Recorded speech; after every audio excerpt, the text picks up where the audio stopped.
டாடா அப்படிங்கிற பேரை கேட்டாலே நம்ம மைண்டில் வரக்கூடிய முதல் பெயர் மறைந்த திரு ரத்தன் டாடா அவர்களாக தான் இருக்கும். அதே நேரத்தில் டாடா குழுமம் அப்படிங்கிற பேரை கேட்குறப்போ நம்ம மைண்டில் வரக்கூடிய மிக முக்கியமான ரெண்டு விஷயம், ஒன்று ட்ரஸ்ட்டு, இன்னொன்று ஸ்டெபிலிட்டி, நம்பகத்தன்மை மற்றும் ஸ்திரத்தன்மை. ஸ்திரத்தன்மைக்கு பெயர் போன ஒரு நிறுவனம், அந்த நிறுவனத்தினுடைய தலைமை பொறுப்பில் இருக்கக்கூடியவர் தமிழகத்தைச் சேர்ந்த என் சந்திரசேகரன். அவர் பதவி விலகுவதாக அறிவித்திருக்கிறார். தன்னுடைய பதவி காலம் முடிந்ததுக்கு அப்புறமாக மீண்டும் அந்த தலைமை பொறுப்புக்கு தான் வரப்போவது இல்லை அப்படின்னு அறிவிச்சிருக்கிறாரு. ஸோ அடுத்த தலைவரை தேர்ந்தெடுப்பதற்கான பணிகள் ஒரு பக்கம் ஆரம்பமாகிறது. என் சந்திரசேகர் விலகலுக்கான காரணம் என்ன? நோயல் டாட்டாவுக்கும் சந்திரசேகருக்கும் இடையே மோதலா? டாடா நிர்வாக அமைப்புல அதிகார மையங்கள் எங்க இருக்கிறது? யார் மிக முக்கியமான முடிவுகள்லாம் எடுக்கிறாங்க? இந்த மாதிரி பல கேள்விகள் டாடா குழுமத்தினுடைய இந்த சந்திரசேகர் விலகலை ஒட்டி எழுந்திருக்கிறது. டாடா குழுமத்தின் புதிரான சவால்களை முழுமையாக ஆழமாக தெரிந்து கொள்ள இந்த வீடியோவுடைய கடைசி வரைக்கும் நீங்க இணைஞ்சிருங்க. ஏன்னா நாம இன்னைக்கு டிஸ்கஸ் பண்ண போறது டாடா குரூப்ஸ்ல நடக்கக்கூடிய விஷயங்கள் பத்தி தான் நம்மளுடைய டிகோட் ஷோல. Welcome to decode with Vikatan. நான் உங்கள் பிரேம்.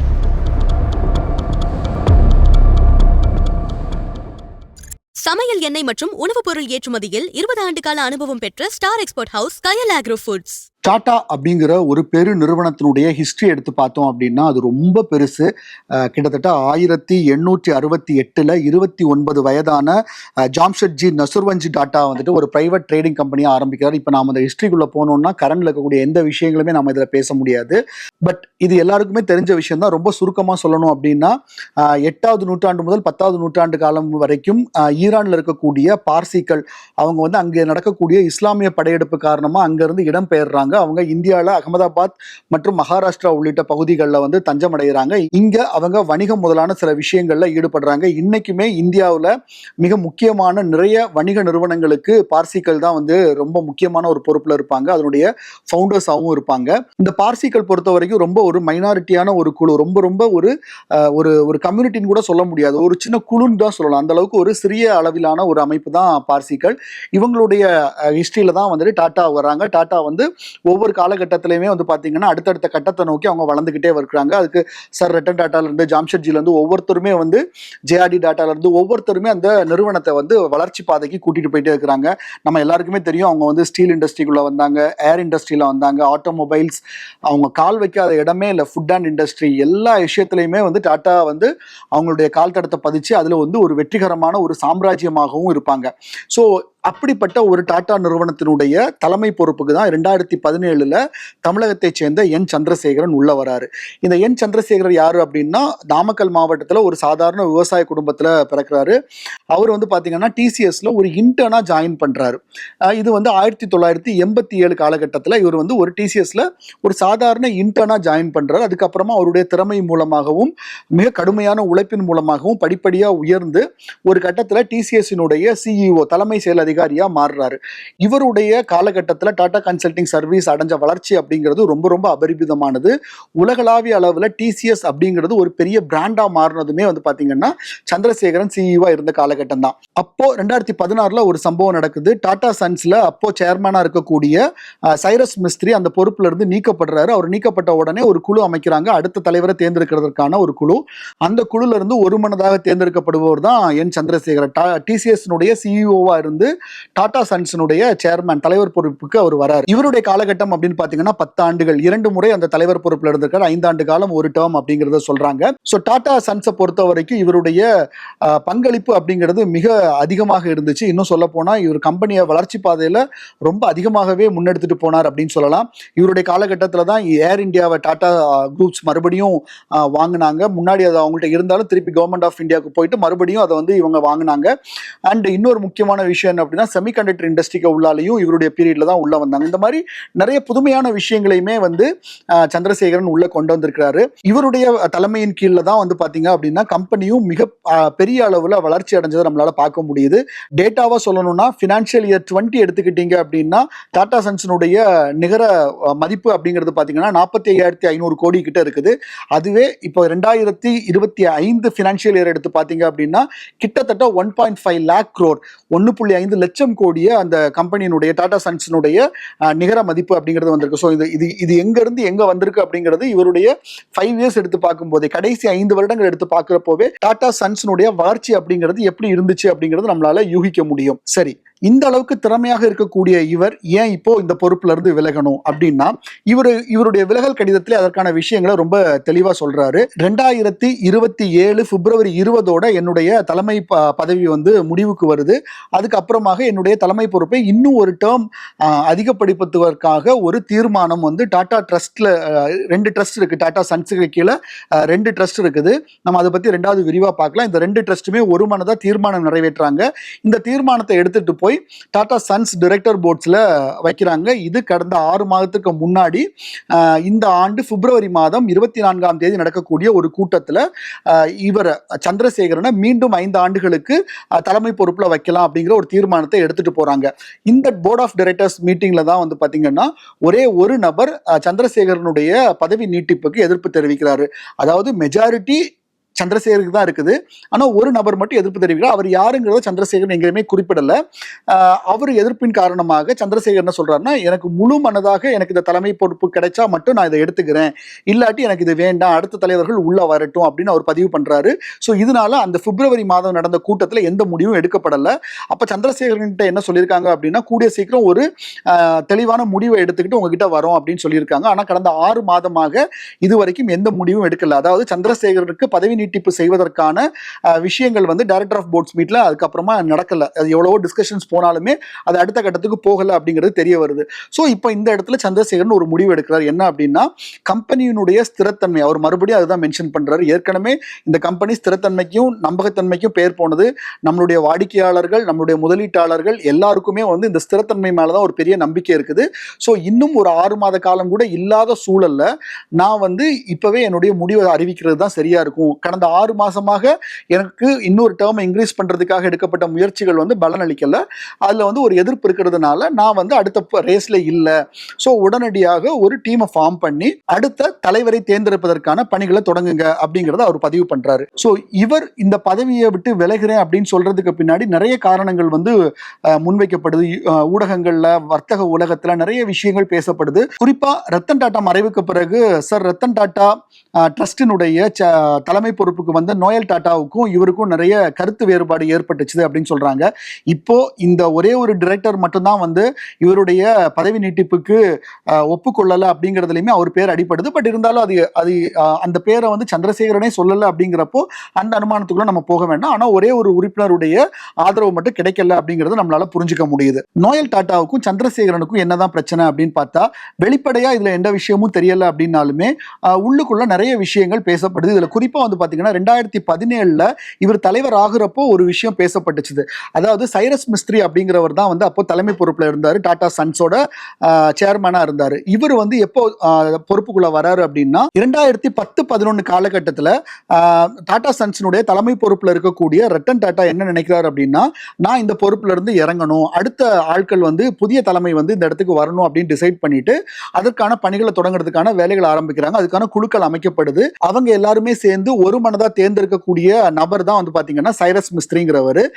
இந்த சைரஸ் மிஸ்திரி 2011 டாடா கூட துணைத் தலைவராக இருந்து 2012 இருந்து முழுமையான தலைவர் பொறுப்புக்கு வராரு. பட் இவருடைய செயல்பாடுகள் காரணமாக நிறைய விஷயங்கள் நடக்குது டாடா சன்ஸ்ல.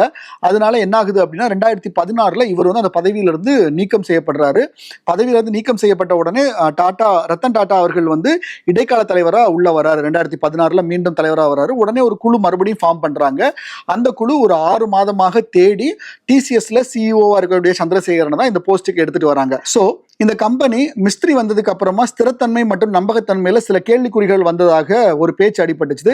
ஸோ சந்திரசேகரன் இந்த பதவிக்கு வந்த உடனே அவருக்கு இருந்த மிகப்பெரிய சவால் அப்படிங்கிறது டாடா அப்படிங்கிற பிராண்டோட இந்த ஸ்டெபிலிட்டி அண்ட் இந்த ட்ரஸ்ட், இது ரெண்டையுமே நாம வந்து காப்பாற்றணும். இதுதான் வந்து அவருக்கு மிகப்பெரிய சேலஞ்சா இருந்துச்சு. சந்திரசேகருடைய பீரியட்ல தான் வந்து பாத்தீங்கன்னா ஏர் இந்தியாவை வாங்குறாங்க, செமிகண்டக்டர்லாம் வந்து இன்வெஸ்ட் பண்றாங்க. இந்த இன்வெஸ்ட்மெண்ட்ஸ் அப்படிங்கிறது பாத்தீங்கன்னா லாங் டேர்ம் சம்பந்தப்பட்ட விஷயங்கள். இதுலலாம் ஒரு பெரிய தொகை முதலீடாக செய்யப்பட்டிருக்கிறது. ஆனால் அதே நேரத்தில் அதனுடைய வருவாய் அப்படிங்கிறது உடனடியாக இருக்காது. அதனுடைய வருவாய் அப்படிங்கிறது வந்து பார்த்தீங்கன்னா ஒரு நீண்ட காலத்துக்கானது. ஆனால் அதை பற்றி அங்கே யாருமே பேசுறது இல்லை அப்படிங்கிற ஒரு வாதம் இருக்குது. இன்னொரு உதாரணம் சொல்லணும் அப்படின்னா 1mg அப்படிங்கிற நிறுவனத்தில் டாடா 55% வந்துட்டு இன்வெஸ்ட் பண்ணியிருந்தாங்க 2005 ஆண்டுகளுக்கு முன்னாடி. அந்த நிறுவனத்தில் வந்து எந்தவித ஆஃபர்ஸும் இல்லாமல் எந்தவித ஒரு பெரிய புஷ்ஷும் இல்லாமல் வெறும் டாடா இன்வெஸ்ட் பண்ணதுக்கு அப்புறமாவே வந்து பார்த்தீங்க அப்படின்னா ஒரு 3000 கோடி வருவாய் ஈட்டக்கூடிய ஒரு நிறுவனமா அது மாறி இருக்கு. ஆனால் அதை பற்றி யாருமே பேச மாட்டேங்கிறாங்க. டாடாவுடைய பிக் பாஸ்கெட் நிறுவனம் வந்துகிட்டு பெரிய அளவுக்கு செயல்பட முடியாமல் போச்சது. காரணம் பிளிங்கிட், செப்டோ மாதிரியான நிறுவனங்கள் வந்துகிட்டு மிக கடுமையான போட்டி அளிக்கிறதுனால பிக் பாஸ்கெட் முதல்ல வந்திருந்தாலுமே அந்த பிக் பாஸ்கெட்டால அடுத்த கட்டத்துக்கு போக முடியல. அந்த சேலஞ்சில் வந்து அவங்க இல்லை அப்படிங்கிறது தான் வந்து ரொம்ப பெருசாக பேசப்படுது. இப்படி திரும்ப திரும்ப திரும்ப வந்து நிறுவனத்துக்கு உள்ளால தோல்விகள் பற்றி தான் அதிகமாக பேசப்படுது. ஆனால் அதே நேரத்தில் அவர் கொண்டு வந்த வெற்றிகள் பற்றியோ புதிய விஷயங்கள் பற்றியோ அங்கே பெருசாக பேசப்படலை அப்படிங்கிற ஒரு வாதமும் இருக்குது. இன்னொரு மிக முக்கியமான கருத்து முரண் வந்துட்டு திரு நோயல் அவர்களுக்கும் சந்திரசேகரனுக்கும் எங்கே வருது அப்படின்னா இந்த பப்ளிக் லிஸ்டட் அந்த ஒரு விஷயத்தில் வருது. அதில் ரெண்டு பேருக்குமே ஒரு கருத்து முரண்பாடு இருக்கிறதாக டாடா குழுமத்து வட்டாரங்களில் தொடர்ச்சியாக பேசப்பட்டு இருந்துச்சு. சந்திரசேகரன் தனது பதவி காலத்தில் தீர்க்காமல் விட்ட இன்னொரு மிக முக்கியமான பிரச்சனை, ஒரு விமர்சனம் மாதிரியாக வைக்கக்கூடிய விஷயம் அப்படிங்கிறது டாடா சன்ஸ் குடும்பத்திலிருந்து சபூர்ஜி பல்லோன்ஜி குடும்பத்தினுடைய முழுமையான வெளியேற்றம் நடைபெறாமல் போனது.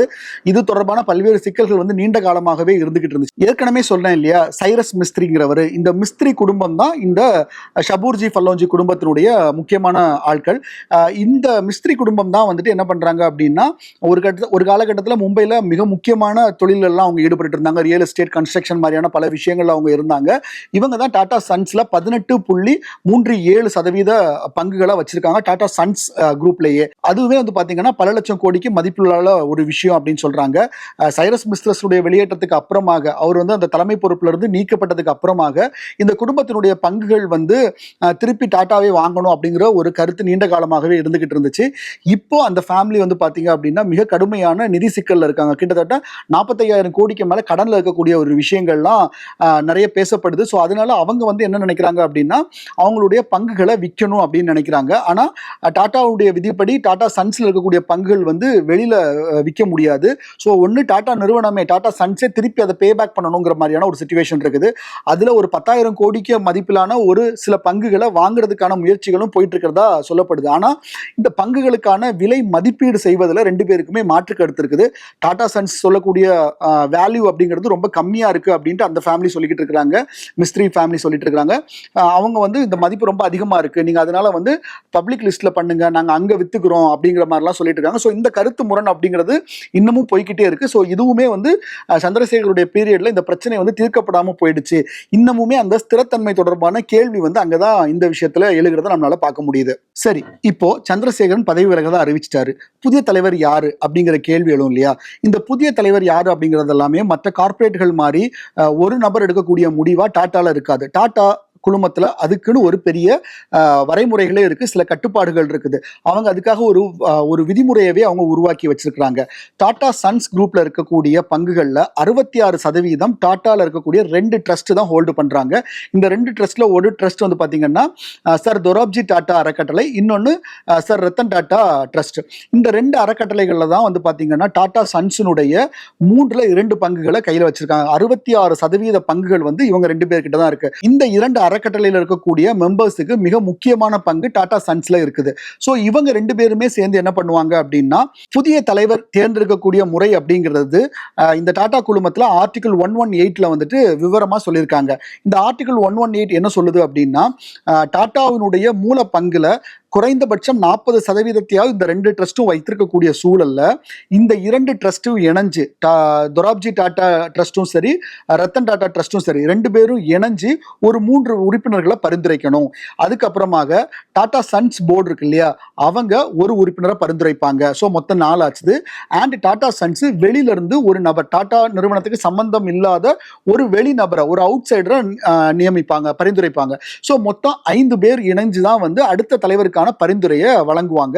இந்த 5 பேர்ல இந்த 2 ட்ரஸ்ட்ல இருந்து ஒரு 3 பேரை பரிந்துரைத்தாங்கல்ல, இவங்க 3 பேரும் சேர்ந்து இவங்க 3 பேர்ல ஒருத்தரை தலைவராகவும் தேர்ந்தெடுப்பாங்க இந்த குழுவுக்கு. இவங்க சேர்ந்து டாடா சன்ஸ்னுடைய சேர்மனா யார் இருக்கலாம் அப்படிங்கிற பரிந்துரையை டாடா சன்ஸ்னுடைய டைரக்டர் போர்டுக்கு அனுப்புவாங்க.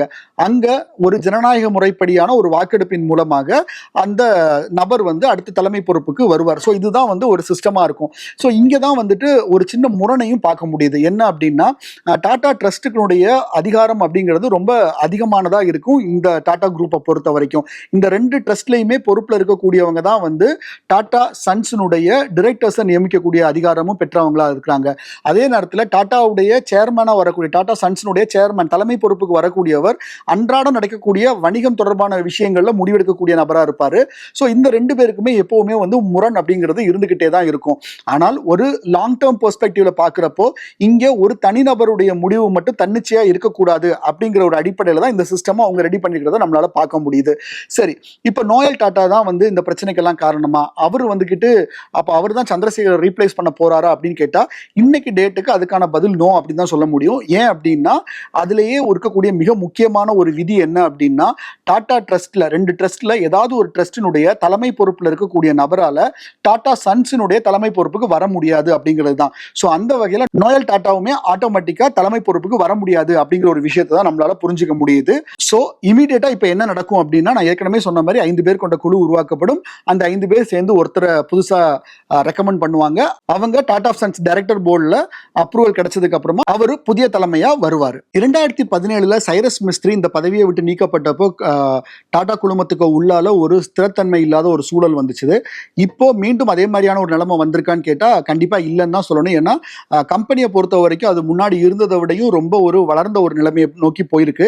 ஆனால் அதே நேரத்தில் இந்த தலைமை பொறுப்பு மாற்றம் அப்படிங்கிறது திரு சந்திரசேகரன் அவர்கள் சொல்றபடி ரொம்ப ஸ்மூத்தான ஒரு டிரான்சிஷன் நடக்கணும் அப்படிங்கிறது தான் எல்லாருடைய கோரிக்கையாகவும் இருக்கு. ஏன்னா இந்தியா மாதிரியான ஒரு நாட்டில் டாடா அப்படிங்கிறது ஒரு பெரிய பிராண்டு. அந்த பிராண்டுக்கு மேலே இருக்கக்கூடிய நம்பிக்கை அப்படிங்கிறது மிக மிக பெரியது. அதனால இருக்கக்கூடிய வேலை வாய்ப்புகளும் சரி, அதில் இருக்கக்கூடிய வருமானங்களும் சரி, இல்லை மற்ற விஷயங்களும் சரி ரொம்ப ரொம்ப பெருசு. ஸோ அதில் இருக்கக்கூடிய ஒரு ஸ்திரத்தன்மை இல்லாத ஒரு சூழல் நீண்ட காலத்துக்கு நீடிக்குமே ஆனால் அது வந்து பல்வேறு சிக்கல்களை கிளப்பக்கூடிய சூழல்கள் அதிகமாகவே இருக்கும். ஸோ அதனால இந்த பிரச்சனை கொஞ்சம் சீக்கிரமாகவே சால்வ் ஆகணும். அடுத்த தலைவர் அப்படிங்கிறது வெகு சீக்கிரமாகவே தேர்ந்தெடுக்கப்பட்டு அது ஒரு ஸ்மூத்தான டிரான்சிஷன் நடக்கணும் அப்படிங்கிறது தான் வணிக உலகத்தில் இருக்கக்கூடிய எல்லாருடைய கோரிக்கையா இருக்குது. ஸோ இதுதான் இன்னைக்கு நம்மளை பொறுத்த வரைக்கும் நம்மளுடைய வீடியோவில் விரிவாக பார்த்துருக்கோம். டாடா குரூப்ஸ் பொறுத்த வரைக்கும் என்னென்ன சிக்கல்கள் இருக்குது, அங்கே புதிய தலைமை அப்படிங்கிறது எப்படி ஏற்றுக்கொள்ளப்படும் அப்படிங்கிற ஒரு கார்பரேட்டில் இருக்க மாதிரி அடுத்து இவர் தான்ப்பா, எனக்கு அப்புறம் இவர் தான்ப்பா அப்படிங்கிற மாதிரி ஒரு கை காட்டுதலாம் இல்லை. ரத்தன் டாடா இருந்தப்போவே அப்படிதான். அவர் வந்து 2011 அந்த பதவியை விட்டு இறங்கணும்னு டிசைட் பண்ணும்போதே எனக்கு அப்புறமா நான் இவரை கொண்டு வரேன் அப்படின்னு ஒருத்தர் கை காமிச்செல்லாம் கொண்டு வர முடியல. அவர் இருந்தப்போவுமே அந்த விதிமுறைகள் படி தான் அது செயல்பட்டாங்க. ஒரு குழு அமைச்சு அந்த குழு வந்துகிட்டு ரெக்கமெண்ட் பண்ணி அந்த ரெக்கமெண்ட் அங்க டைரக்டர்ஸ் போர்டில் வந்து ஓகே வாங்கி தான் கொண்டு வந்தாங்க. திருப்பி சந்திரசேகரன் சந்திரசேகரன் வரும்போதுமே ரத்தன் டாடா இருக்கிறாரு. ஸோ அப்போவுமே அப்படிதான் கொண்டு வராங்க. ஸோ அவங்கள பொறுத்த வரைக்கும் ஒரு ப்ராப்பரான சிஸ்டம் வச்சிருக்காங்க இந்த தலைமை பொறுப்புக்கான விஷயங்களுக்கு. ஸோ அதன்படி தான் அடுத்த தலைமை பொறுப்பு நடக்கும் அப்படிங்கிறது தான் இந்த வீடியோனுடைய சுருக்கம். இன்னைக்கு நம்ம பேசின விஷயங்கள் அப்படிங்கிறது இதில் இருக்கக்கூடிய புதிரான விஷயங்களை ஓரளவுக்கு உங்களுக்கு அண்டர்ஸ்டாண்ட் பண்றதுக்கு உதவி இருக்கும் அப்படின்னு நினைக்கிறேன். நாளைக்கு இன்னொரு மிக முக்கியமான விஷயத்தை வச்சு நம்ம பேசுவோம். தொடர்ந்து இணைந்திருங்கள் விகடன் டிகோட் ஷோவுடன். நன்றி. 20 ஆண்டுகளாக உலக நாடுகளுக்கு உயர்தர சமையல் எண்ணெய் மற்றும் உணவுப் பொருட்கள் ஏற்றுமதியில் இந்திய அரசின் ஸ்டார் எக்ஸ்போர்ட் ஹவுஸ் அங்கீகாரம் பெற்ற கயல் ஆக்ரோ ஃபுட்ஸ்.